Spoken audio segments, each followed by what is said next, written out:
Hi students, welcome to economy Venkateswara online classes. నేను మీ economy వెంకటేశ్వర్ని. Andhra Pradesh రాష్ట్రంలో high court prepare అవుతున్న aspirants అందరూ కూడా ఇండియన్ పాలిటీలో ఏం చదవాలి అని అడుగుతున్నారు. అసలు ఎంతవరకు చదవాలి అని అడుగుతున్నారు. గతంలో మనకి హైకోర్టులో అడిగినటువంటి ప్రీవియస్ బిట్స్ తో పాటు మరికొన్ని నేను ఎక్స్ప్లెయిన్ చేస్తాను. అదేవిధంగా కమింగ్ హైకోర్టు ఎగ్జామినేషన్ లో ఇండియన్ పాలిటీని ఈ క్వశ్చన్స్ రావచ్చు అని చెప్పి నేను అనుకుంటున్నా. ఓకేనా? సరే, మన ఎకానమీ వెంకటేశ్వర యాప్ ని మీరు డౌన్లోడ్ చేసుకోండి. ఎకానమీ వెంకటేశ్వర యాప్ డౌన్లోడ్ చేసుకొని అందులో ఇయర్లీ కరెంట్ అఫైర్స్ కోర్సులో జీకే నేను జీకే 450 బిట్లు అప్లోడ్ చేస్తున్నా. హైకోర్టు వరకు మాత్రమే కరెంట్ అఫైర్స్ బిట్స్ 350 బిట్ల వరకు అప్లోడ్ చేస్తున్నా. దీన్ని బాగా ఉపయోగించుకోండి. నేను ఒకటే చెప్తున్నా, మన ఇయర్లీ కరెంట్ అఫైర్స్ కోర్సులో ఉన్నటువంటి లాస్ట్ ఫోల్డర్ లో హైకోర్టు జీకే టెస్ట్ సిరీస్ అని పెట్టుంటా. ఆ బిట్స్ బాగా ప్రాక్టీస్ చేయండి. అందులోనే మెటీరియల్ ఉంటుంది. ఆ మెటీరియల్ బాగా చదవండి. దాంతో పాటు నేను మన యూట్యూబ్ ఛానల్ ఈ 3 ఫాలో అయితే జీకే బుక్ కి మరొక దేని ఫాలో అవుతుంది. నేను చెప్పిన జాగ్రత్త వినండి. ఓకేనా? చాలు. నా మెటీరియల్, అదేవిధంగా నేను ఇచ్చినటువంటి బిట్స్, నా యూట్యూబ్ ఛానల్, ఈ 3 మీరు ఫాలో అయితే ఖచ్చితంగా జాబు సాధిస్తారు. ఓకేనా? సరే, ఈ నెంబర్కి కాల్ చేయండి. ఒకవేళ మీకు అమౌంట్ ఏమైనా ఎక్కువ అనిపిస్తే కానీ ఏమైనా డౌట్స్ ఉంటే ఈ నెంబర్కి కాల్ చేయండి. ఓకేనా? సరే, ఇప్పుడు నేను గతంలో హైకోర్టులో అడిగినటువంటి కొన్ని క్వశ్చన్స్ మీరు చాలా మంది సార్ ఇండియన్ పాలిటీలో అసలు ఏం చదవాలి అని అడుగుతున్నారు. ఇక్కడ ఇండియన్ పాలిటీలో భాగంగా కొన్ని ఆర్టికల్స్ నేను ఇప్పుడు చెప్తా. వాటిని ప్రామాణికంగా తీసుకొని మీరు మిగతావి చదవండి. ఒకవేళ ఆర్టికల్స్ కూడా కంటిన్యూ చేయండి సార్ అని మీరు కామెంట్ బాక్స్ లో కామెంట్ చేస్తే నేను కంటిన్యూ చేస్తా. ఓకేనా? సరే, ఇప్పుడు చూద్దాం. ఫస్ట్ టాపిక్ వచ్చేసి ఇక చూడండి. క్రింది వాటిలో సరి కానటువంటి జతను గుర్తించండి అన్నాడు. సరి కాని జత అని అన్నాడు వాడు. ఇక్కడ గమనిస్తే మనం ఆర్టికల్స్ మిత్రమా కొన్ని ఉంటాయి. ఒక 100 ఆర్టికల్ నేర్చుకుంటే మీరు హైకోర్టు కొట్టేయచ్చు. ఓకేనా? చూడండి, ఇక్కడ 14వ అధికరణ అంటరానితనం గురించి చెప్తుంది అన్నాడు. 17వ అధికరణ చట్టం ముందు అందరూ సమానులే అన్నాడు. 23వ అధికరణ వెట్టి చాకిరి నిర్మూలన చట్టం, వెట్టి చాకిరి నిషేధం అన్నాడు. 31వ అధికరణ ఆస్తి హక్కు అన్నాడు. దీంట్లో సరి కాని జతలు గుర్తించండి అన్నాడు. చూడండి, ఇక్కడ 14వ అధికరణ ప్రకారం చట్టం ముందు అందరూ సమానులే. చట్టం ఎవరికి కూడా చుట్టం కాదు. చట్టాన్ని ఎవరు కూడా అతిక్రమించరాదు. చట్టాన్ని ప్రతి ఒక్కరు గౌరవించాలి. చట్టం ముందు అందరూ సమానులే. నువ్వు ఏ ఐఏఎస్ ఆఫీసర్ అయినా ఎవరైనా కూడా చట్టం చట్టమే, అధికారి అన్నట్టు చట్టం ముందు అందరూ సమానులే అని తెలియజేసేటటువంటి అధికరణ 14. నెక్స్ట్, అదేవిధంగా అంటరానితనం గురించి తెలియజేసేటువంటి అధికరణ మనకి ఏదంటే మనకి 17వ అధికరణ. కాబట్టి ఈ 2 ఆప్షన్లు కూడా తప్పు. 23వ అధికరణ వెట్టి చాకిరి నిషేధ చట్టం 1976 లో వచ్చింది. ఓకేనా? చట్టం వెట్టి చాకిరి నిషేధించడం భారత రాజ్యాంగంలో ఏ అధికరణ తెలుపుతుంది అనేసి అంటే 23వ అధికరణ తెలుపుతుంది. ఓకేనా? నెక్స్ట్, 31వ అధికరణ ఆస్తి హక్కు గురించి చెప్తుంది అన్నారు. ఎస్, కరెక్టే. ఈ 2 కూడా కరెక్టే. ఈ 2 ఆప్షన్ తప్పు. కాబట్టి ఇక్కడ సరి కాని జత ఏదంటే 1, 2 option 1 is the right answer. అయితే 31వ అధికరణ ఆస్తి హక్కు అన్నప్పుడు మనకు గుర్తు రావాల్సింది 44వ కాన్స్టిట్యూషన్ అమెండ్మెంట్ యాక్ట్. 44వ కాన్స్టిట్యూషన్ అమెండ్మెంట్ యాక్ట్ ని 1978 లో తీసుకొచ్చారు. 1778లో తీసుకొచ్చినటువంటి ఈ 44వ రాజ్యాంగ సవరణ చట్టం ద్వారా ఈ ఆస్తి హక్కుని ప్రాథమిక హక్కు నుంచి తొలగించి చట్టబద్ధమైన హక్కుగా 300 చేర్చడం అనేది జరిగింది. ఓకేనా? రైట్. నెక్స్ట్, రెండో ప్రశ్న. 6 నుంచి 14 సంవత్సరాల మధ్య బాల బాలికలకు ఉచిత నిర్బంధ ప్రాథమిక విద్యను అందించాలి అని తెలియజేసేటటువంటి రాజ్యాంగ సవరణ చట్టం ఇదని అడిగాడు. 42వ constitution amendment act, 44 constitution amendment act, 84, 86 అన్నాడు. ఇక చూస్తే 42వ రాజ్యాంగ సవరణ చట్టాన్ని మన భారతదేశంలో మినీ కాన్స్టిట్యూషన్ అంటాం. ఓకేనా. ఇందిరాగాంధీ లేనిపోని చేర్పులు మార్పులు చేసేశారు ఆర్టికల్ నెంబర్ రాజ్యాంగ సవరణ చట్టం 42 ప్రకారం. నెక్స్ట్ 44వ రాజ్యాంగ సవరణ చట్టం ఇంతకు ముందే నేను చెప్పాను. ఏది? ఆస్తి హక్కును రాజ్యాంగబద్ధమైన హక్కు నుంచి తీసి చట్టబద్ధమైన హక్కుగా మార్చారని చెప్పి. నెక్స్ట్ అదే విధంగా 44వ రాజ్యాంగ సవరణ చట్టంలో ఇంకా చాలా ఉన్నాయి మిత్రమా, మనం చెప్పుకోవాల్సిన చాలా ఉన్నాయి. ఉదాహరణకి శాసనసభ లోక్సభ పదవీ కాలం 42వ రాజ్యాంగ సవరణ ద్వారా 6 సంవత్సరాలు అని చెప్తే ఈ 44వ రాజ్యాంగ సవరణ ఏమని చెప్తుంది? 5 సంవత్సరాలు అని చెప్తుంది. అంటే లోక్సభ శాసనసభ పదవీ కాలాన్ని 6 సంవత్సరాలు పెంచిన రాజ్యాంగ సవరణ ఏదంటే 42. మరి 5 years కి తగ్గించిందే ఏదంటే మనకి 44 కాన్స్టిట్యూషన్ అమెండ్మెంట్ యాక్ట్. అదే విధంగా 44వ రాజ్యాంగ సవరణ చట్టం మరొక చెప్తాది. ఓకేనా. లోక్సభ శాసనసభ పదవీ కాలం 5 సంవత్సరాలు, కొన్ని సందర్భాల్లో ఒక సంవత్సరం మాత్రమే పొడిగించవచ్చు. అంటే 6 సంవత్సరాలకు మించి పదవిలో ఉండకూడదు, మళ్ళీ ఎన్నికలు జరగాలని చెప్తుంది. ఓకేనా. నెక్స్ట్ 84వ రాజ్యాంగ సవరణ చట్టం అనేది మనకి ఇక్కడ 2001లో 84వ రాజ్యాంగ సవరణ చట్టాన్ని అటల్ బిహారీ వాజ్పేయి ప్రభుత్వం తీసుకొచ్చింది. ఎందుకురా అంటే లోక్సభ సీట్లను మనకు ఉన్నటువంటి 543 లోక్సభ సీట్లను మరొక 25 సంవత్సరాల పాటు పొడిగించకూడదు. అంటే 2026 వరకు కూడా ఈ 543 లోక్సభ సీట్లే ఉండాలి అని చెప్పి చేసిన రాజ్యాంగ సవరణ చట్టం ఏదంటే 84 కాన్స్టిట్యూషన్ అమెండ్మెంట్ యాక్ట్. ఓకేనా. అయితే ఇక్కడ చూడండి 2026లో మళ్ళీ ఇప్పుడు కొత్తగా రాజ్యాంగ సవరణ చేయాలి. అదే ఇప్పుడు మన భారత ప్రభుత్వం మన ప్రత్యేకంగా మొన్నంత బిల్లులు కూడా ప్రవేశపెట్టింది. ఓకేనా. సరే చూద్దాం. 86వ రాజ్యాంగ సవరణ చట్టమే 6 నుంచి 14 సంవత్సరాల మధ్య బాలబాలికలకు ఉచిత నిర్బంధ ప్రాథమిక విద్యను అందించాలి. అంటే 6 సంవత్సరాల నుంచి 14 సంవత్సరాల మధ్య బాలబాలికలు ఎవరైతే ఉన్నారో వాళ్ళకి విద్యను అందించడం ప్రాథమిక విద్యను అందించడం ప్రాథమిక హక్కుగా భావించాలని చెప్పేది 86వ రాజ్యాంగ సవరణ చట్టం. ఓకేనా. 86వ రాజ్యాంగ సవరణ చట్టం ప్రకారమే మన భారత ప్రభుత్వం 21(a)ను చేర్చడం అనేది జరిగింది. 21(a) అంటే 6 నుంచి 14 సంవత్సరాల మధ్య బాలబాలికలకు ప్రాథమిక విద్యను అందించాలి. ఈ ఆర్టికల్ ని 86 కాన్స్టిట్యూషన్ అమెండ్మెంట్ యాక్ట్ ద్వారా ప్రాథమిక హక్కులో చేర్చారు. ఎప్పుడు అంటే గుర్తుపెట్టుకోండి, అర్థమవుతుందా? 86వ రాజ్యాంగ సవరణ చట్టం ద్వారా ఈ ఆర్టికల్ చేర్చడం అనేది జరిగింది. ఓకేనా. నెక్స్ట్ ఇక్కడ చూస్తే క్రింది వాటిలో సరికాని వాక్యాన్ని గుర్తించండి. 1 minute వాటర్ దాతాం.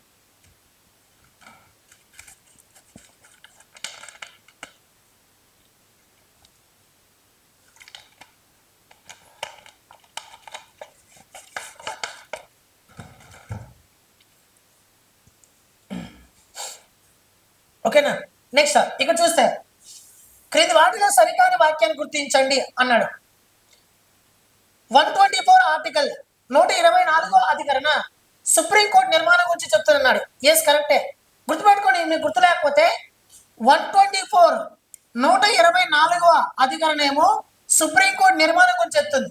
దీన్ని తిప్పించి రాస్తే అంటే 214వ అధికరణ ఏమో మనకి హైకోర్టు నిర్మాణం గురించి చెప్తుంది. గుర్తుపెట్టుకోండి. ఓకేనా. సుప్రీంకోర్టు, హైకోర్టులు మన భారతదేశంలో అత్యున్నత న్యాయస్థానాలు. సుప్రీంకోర్టు ఏమో దేశ అత్యున్నత న్యాయస్థానం, హైకోర్టు ఏమో రాష్ట్ర అత్యున్నత న్యాయస్థానం. మన భారతదేశంలో సుప్రీంకోర్టు ప్రధాన న్యాయమూర్తిగా ప్రస్తుతం విధులు నిర్వర్తిస్తున్న వ్యక్తి సూర్యకాంత్ గారు. ఓకేనా. అదేవిధంగా మన ఆంధ్రప్రదేశ్ రాష్ట్ర హైకోర్టు న్యాయమూర్తిగా ప్రధాన న్యాయమూర్తిగా మనకి ధీరజ్ సింగ్ ఠాకూర్ గారు విధులు నిర్వర్తిస్తున్నారు. కొత్తగా మన ఆంధ్రప్రదేశ్ రాష్ట్ర హైకోర్టుకి మొట్టమొదటి మహిళా ప్రధాన న్యాయమూర్తి నియమితులు కాబోతున్నారు ఏప్రిల్ 24న. ఆమె పేరు ఏంటంటే లీసా గిల్. అయితే ఇక్కడ చూడండి, సరికాని వాక్యం అన్నాడు. 124వ అధికరణ సుప్రీంకోర్టు నిర్మాణం గురించి చెప్తుంది. ఎస్ ఇది కరెక్టే. 148వ అధికరణ భారతదేశంలో కంట్రోలర్ అండ్ ఆడిటర్ జనరల్ అంటే కాగ్ గురించి చెప్తుందని చెప్పి ఇక్కడ రాశారు. ఎస్ కరెక్టే కదా. 148వ అధికరణ మన భారతదేశం కాగ్ గురించి చెప్తుంది. కాగ్ ఏం చేస్తుంది మాత్రమా? మన భారతదేశంలో ప్రభుత్వం యొక్క వ్యయము అదేవిధంగా ఆదాయ గణాంకాలను లెక్కించి వ్యయం ఎక్కువగా చేస్తుంటే అప్పులు అయిపోతుంటే వాళ్ళని మనకి అలర్ట్ చేస్తుంది. మీరు ఎక్కువ అప్పులు చేస్తున్నారు, మీరు కొంచెం జాగ్రత్తగా ఉండని చెప్పి ఆదాయ గణాంకాలను వ్యయ ఆదాయ గణాంకాలు లెక్కించేటటువంటి ఒక సంస్థ, రాజ్యాంగబద్ధమైన సంస్థ.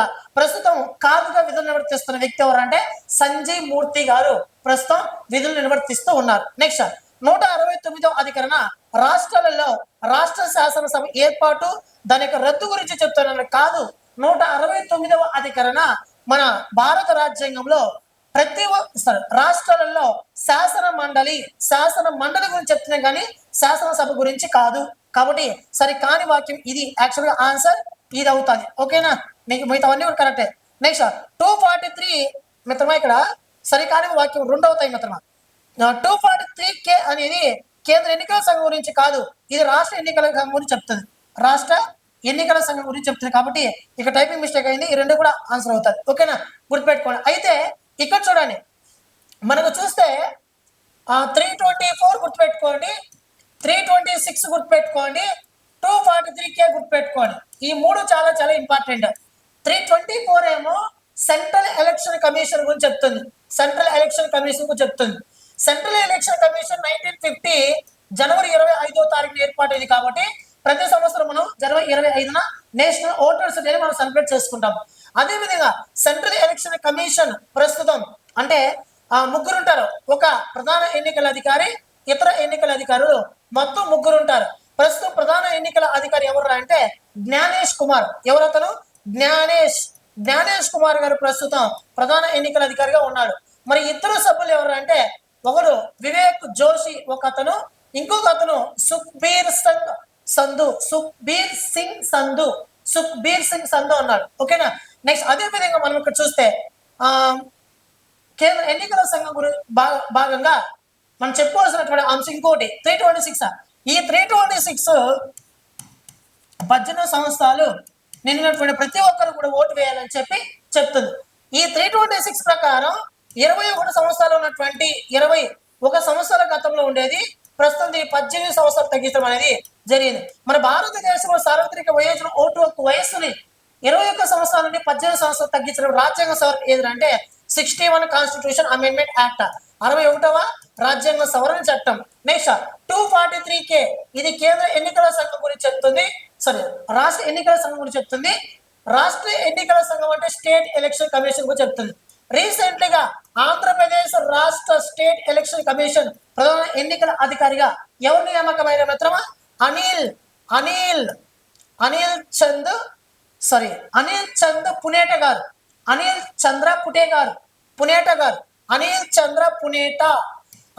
చంద్ర పునేట గారు నియామకం అవడం అనేది జరిగింది. కేంద్ర ఎన్నికల సంఘం కేంద్ర పాలిత ప్రాంతాలు రాష్ట్ర ఎన్నికలను నిర్వహిస్తే రాష్ట్రంలో ఉన్నటువంటి పంచాయతీ ఎన్నికలను చూసే బాధ్యత స్టేట్ ఎలక్షన్ కమిషన్ కలిగి ఉంటుంది. ఓకేనా. నీలం సాహ్ని గారి స్థానంలో అతను రావడం అనేది జరిగింది. ఓకేనా, రైట్. నెక్స్ట్ వన్, క్రింది వాటిని జతపరచండి అన్నాడు. ఓకేనా. 40వ అధికరణ ఏం చెప్తుందంటే గ్రామ పంచాయతీల వ్యవస్థీకరణ గురించి చెప్తుంది. ఎస్, ఇది కరెక్టే. 44వ రాజ్యాంగ సవరణ ఇక్కడ ఏదిరా అంటే ప్రాథమిక విధులు అన్నారు. ఏమన్నాడు ఇక్కడ చూస్తే జతపరచమన్నాడు కదా. 44వ రాజ్యాంగ సవరణ 44వ అధికరణ వచ్చేసి ఉమ్మడి పౌరస్థితి, 51వ ప్రాథమిక విధులు, ఈ 50వది కార్యనిర్వహణ శాఖ నుండి న్యాయ శాఖను వేరు చేయడమే ఇది. అయితే డి అలానే పెట్టాను, సిని మార్చాను. చూద్దాం ఇక్కడ. ఓకేనా, చూడండి. ఏకు 1 ఉండాలా, డికి 4 ఉండాలా. ఏకు 1 డికి 4 ఆడమిత్రమా. ఏకు 1 ఇక్కడ ఉంది, డికి 4 ఇక్కడ ఉంది. కాబట్టి ఈ రెండింటితో ఆన్సర్ ఉంది. ఈ రెండు ఆప్షన్ ఎలిమినేట్ చేయాలా. చూడండి, ఆప్షన్ ఎలిమినేట్ చేస్తున్నా నేను. ఓకేనా. నెక్స్ట్ బికు 3 ఉండాలా. బికి 3 ఎక్కడ ఉంది మిత్రమా? బికి 3 ఉంది. కాబట్టి ఆన్సర్ 3 అవుతుంది. ఏకు 1, బికి 3, సికి 2, అదేవిధంగా డికి 4. అయితే ఇక్కడ చూస్తే గ్రామ పంచాయతీ పునర్వ్యవస్థీకరణ అన్నాడు. గ్రామ పంచాయతీ పునర్వ్యవస్థీకరణ అంటే 9వ భాగం గుర్తుపెట్టుకోవాలి, 9A భాగం గుర్తుపెట్టుకోవాలి, 9B భాగం గుర్తుపెట్టుకోవాలి. దాంతో పాటు మనకి 11వ షెడ్యూల్ గుర్తుపెట్టుకోవాలి, 12వ షెడ్యూల్ గుర్తుపెట్టుకోవాలి. అంతేనా? గుర్తుపెట్టుకోండి. అయితే ఇక్కడ చూస్తే 9వ భాగం వచ్చేసి పంచాయత్ రాజ్ వ్యవస్థకు సంబంధించి తెలియజేస్తుంది. 9A వచ్చేసి మున్సిపాలిటీ గురించి తెలియజేస్తుంది. 9B వచ్చేసి సహకార సంఘాల గురించి తెలియజేస్తుంది, అంటే సొసైటీస్. 11వ షెడ్యూల్ పంచాయతీరాజ్ సంస్థల గురించి చెప్తుంది. 12వ షెడ్యూల్ మున్సిపాలిటీల గురించి చెప్తుంది. ఓకేనా, పట్టణ నగర పాలక సంస్థలు అంటాం. ఓకేనా, ఇప్పుడు చూస్తే ఈ 9వ భాగాన్ని 9 కదా, 9వ భాగం వచ్చేసి 73 కాన్స్టిట్యూషన్ అమెండ్మెంట్ యాక్ట్ 73వ రాజ్యాంగ సవరణ పంచాయతీరాజ్ సంస్థకు సంబంధించేది. మళ్ళీ 74వ రాజ్యాంగ సవరణ మనకి పట్టణ నగరపాలక సంస్థకు సంబంధించినది. నెక్స్ట్ 9B వచ్చేసి సహకార సంఘాలకు సంబంధించినది. ఇది 97 కాన్స్టిట్యూషన్ అమెండ్మెంట్ యాక్ట్ 97వ రాజ్యాంగ సవరణ చట్టం ద్వారా 9B భాగంలో సహకార సంస్థలను చేర్చారు. అదేవిధంగా ఆర్టికల్ నెంబర్ 19(1)B దీని గురించే ఉంటుంది. ఓకేనా, నెక్స్ట్ ఇక్కడ చూస్తే ఇంకా షెడ్యూల్స్ మీకు తెలిసినే, మొత్తం షెడ్యూల్ 12 ఉన్నాయి. ఓకేనా, రైట్. నెక్స్ట్ ఇక్కడ చూస్తే 44వ అధికరణ ఉమ్మడి పౌరస్థితి అంటే కొన్ని విషయాలు పెట్టుకోవాలా. ఇందాక నేను చెప్పాను ఇన్ని రోజులు. ఓకేనా, ఉమ్మడి పౌరస్థితి ఇక్కడ చూస్తే యూసీసీ యూనిఫామ్ సివిల్ కోడ్ అంటే మిత్రమా అన్ని మతాల వారికి, అన్ని కులాల వారికి ఒకే చట్టాన్ని అమలులోకి తీసుకోవడమే యూనిఫామ్ సివిల్ కోడ్ అమలు చేసిన ఫస్ట్ స్టేట్ ఏదిరా అంటే ఉత్తరాఖండ్ స్టేట్. దీనికోసం ఆ రాష్ట్రం ఏర్పాటు చేసిన కమిటీ రంజన్ ప్రకాష్ దేశాయ్ ఓకేనా, రంజన్ ప్రకాష్ దేశాయ్ అనే కమిటీని ఏర్పాటు చేశారు. ఇతను సుప్రీంకోర్టు మాజీ న్యాయమూర్తిగా పనిచేసినటువంటి వ్యక్తి. నెక్స్ట్ అదే విధంగా ఈ ఉత్తరాఖండ్ రాష్ట్రంలో 2025 జనవరి 27వ తారీఖు నుంచి యూసీసీ అమలులోకి రావడం అనేది జరిగింది. అదేవిధంగా యూనిఫామ్ సివిల్ కోడ్ ని తీసుకురావాలని చెప్పి ఇటీవల ఏ రాష్ట్ర అసెంబ్లీ ఆమోదించిందంటే గుజరాత్ రాష్ట్ర అసెంబ్లీ కూడా ఇటీవల ఆమోదించింది. యూనిఫామ్ సివిల్ కోడ్ అమలు చేయడం కోసం కమిటీని కూడా ఏర్పాటు చేసింది. ఆ కమిటీ పేరు ఏంటంటే రంజన్ ప్రకాష్ దేశాయ్ కమిటీ. అంటే ఉత్తరాఖండ్, గుజరాత్ ఈ రెండు కూడా ఒకే కమిటీని ఏర్పాటు చేశాయి. ఓకేనా, నెక్స్ట్ అదే విధంగా రీసెంట్ గా యూనిఫామ్ సివిల్ కోడ్ ని తీసుకురావాలని చెప్పి రంజన్ ప్రకాష్ దేశాయ్ కమిటీని ఏర్పాటు చేయడం కోసం ఏ రాష్ట్ర క్యాబినెట్ ఆమోదించిందంటే ఛత్తీస్గఢ్. ఏ రాష్ట్రం మిత్రమా? ఛత్తీస్గఢ్. గుర్తుపెట్టుకోండి, ఛత్తీస్గఢ్. అంటే ఛత్తీస్గఢ్ రాష్ట్రము, గుజరాత్ రాష్ట్రము, అదేవిధంగా ఉత్తరాఖండ్ రాష్ట్రం, ఈ 3 రాష్ట్రాలు కూడా ఒక్క వ్యక్తి ఆధ్వర్యంలోనే కమిటీలు ఏర్పాటు చేసే రంజన్ ప్రకాష్ దేశాయ్ కమిటీ. కానీ మన భారతదేశంలో పూర్తి స్థాయిలో, స్వతంత్ర భారతదేశంలో పూర్తి స్థాయిలో యూనిఫామ్ సివిల్ కోడ్ అమలు చేసినటువంటి మొట్టమొదటి స్టేట్ ఏదంటే ఉత్తరాఖండ్ స్టేట్. దగ్గరలో గుజరాత్ లో మరియు ఛత్తీస్గఢ్ లో కూడా అందుబాటులో రాబోతుంది. This is current affairs link up చేశాను, చూసారా? ఇక్కడ పాలిటీలో లింక్అప్ చేశాను. ఓకే, అందుకే పేపర్ చదవండి. మన యాప్ లో ఎకానమీ వెంకటేశ్వర యాప్ లో నేను daily current affairs videos upload చేస్తున్నా. మంత్లీ మ్యాగజైన్స్ ఇస్తున్నా, ఆన్లైన్ కరెంట్ అఫైర్స్ బిట్స్ ఇస్తున్నా, ప్రతి నెల మీకు టెస్ట్ సిరీస్ అప్లోడ్ చేస్తున్నా. ఒక్కసారి మీరు కంటెంట్ చూడండి. ఓకేనా, మన ఎకానమీ వెంకటేశ్వర యాప్ డౌన్లోడ్ చేసుకొని ఫ్రీ మ్యాగజైన్స్ అవైలబుల్ ఉంటాయి, మీరు డౌన్లోడ్ చేసుకోవచ్చు. ఓకేనా, సరే ఇక చూద్దాం.